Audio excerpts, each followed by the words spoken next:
Welcome to Fusionverse, a show where we talk about anime, TV shows, movies, and games. And today we're talking about The Exorcist. The show, not the movie. And it's season 2, baby! Season 2 is out. I watched it. And starts off pretty interesting. Kind of like creepy in that sense because you see Father Thomas in this church, and it's this very creepy tone.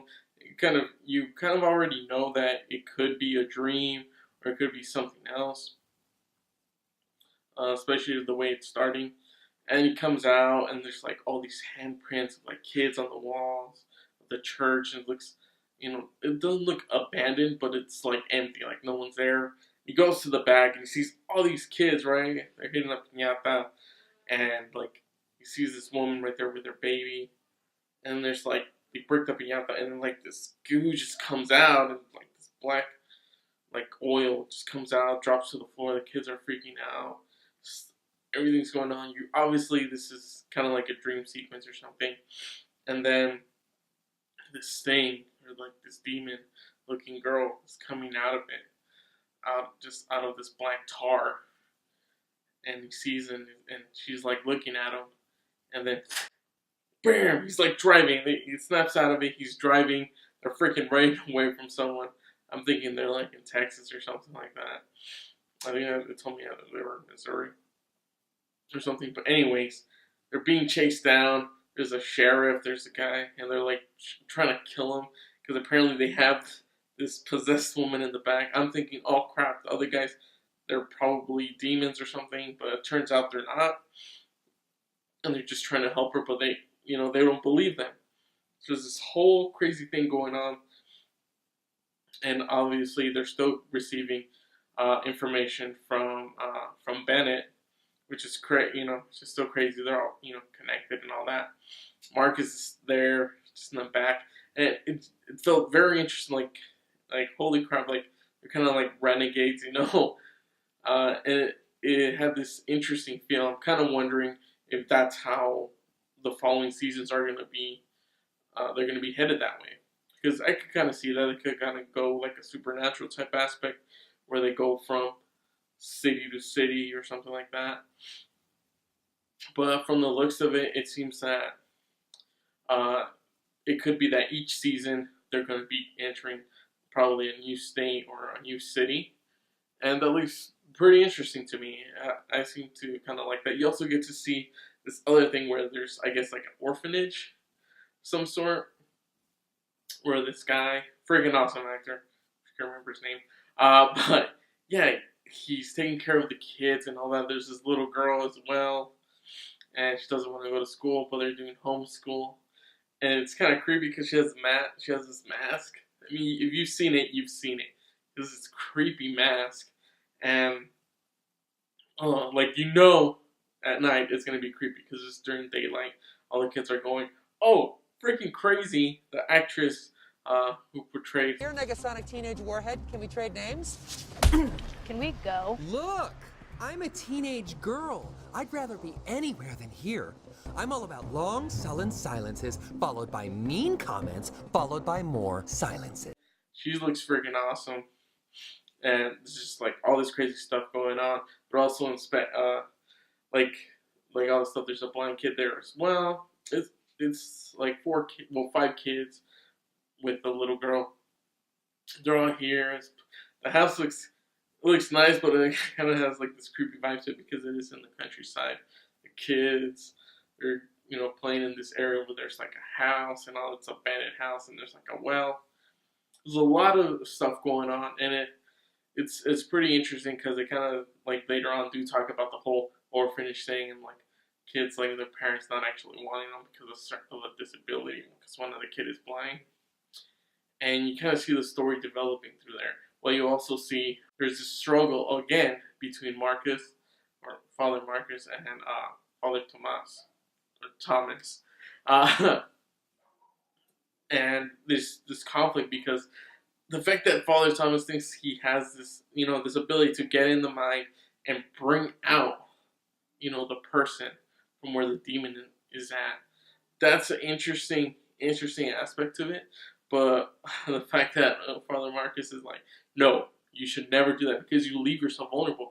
You leave yourself so your soul can get taken.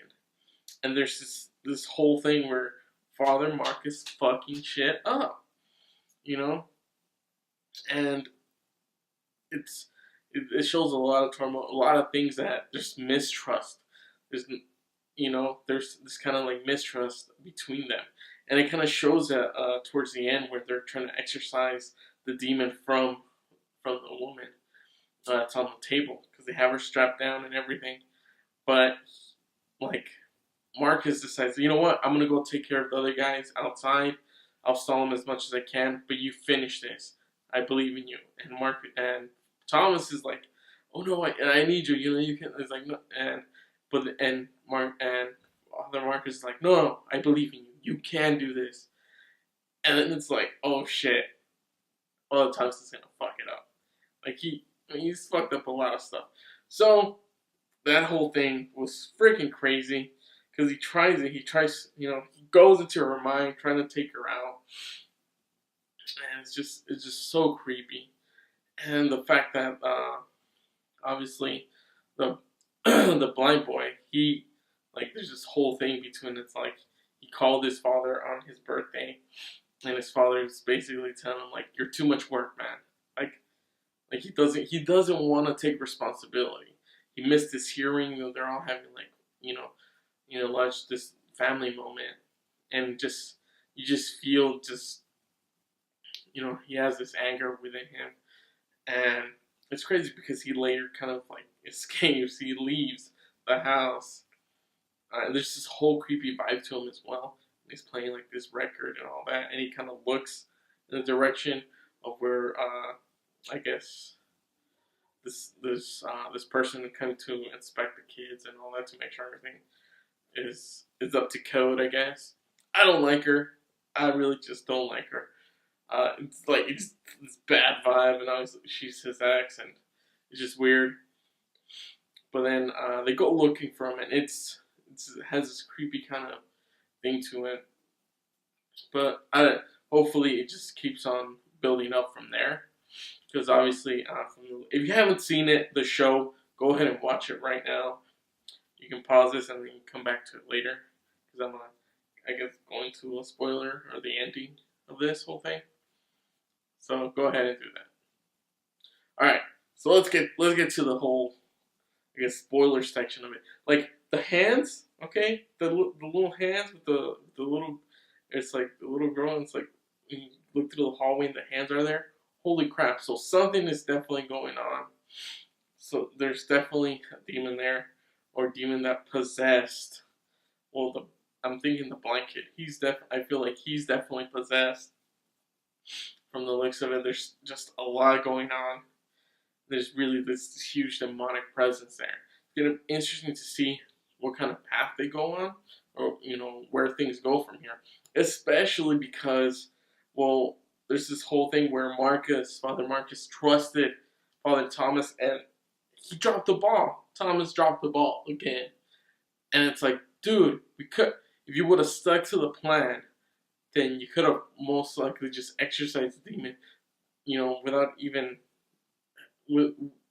them interfering, or and now the demon is still with the woman, and she's with her husband, other guys. So it's gonna be impossible for them to kind of help with that. So most likely she's gonna die, or things are gonna get crazier. I don't know. This looks very interesting. I'm not sure exactly what direction they're going to go to, because obviously the things are going to escalate within, I guess, the orphanage where all those kids are at. So things are going to escalate there, get even crazier between all those characters. And it's going to be interesting to see exactly what path they decide what direction they're going to go with this. Because obviously the other story with the woman that's possessed, they were trying to exorcise the demon, I feel like that's kind of like a side story, whereas like it'll be done probably next episode or something. I heard there's only going to be 10 episodes this season, so yeah, I don't think they're too much time there. Maybe one more episode, and then kind of move on into the next thing where it's like the kids like more possession stuff is going on. So it could kind of vary where it leads into that into that family, like the orphanage, and it goes there. It's gonna be interesting to see exactly what types of demon is it now. Is it the same demon? Is it a different demon? What exactly is going on? And are they going to have new techniques to being able to defeat the demons? I'm excited. I can't wait to see the next episode. That's going to be coming out this week, of course. And it's just really exciting stuff. Thank you guys so much for watching. Don't forget to subscribe to my channel. Definitely do that. I'll have more videos. Definitely more episodes right here. A playlist on this side and the last video on this side, just for you guys. Okay, thank you so much. Remember, like, comment, share, and subscribe. Really appreciate it. And I will catch you guys next time on another episode of Fusionverse. All right, bye.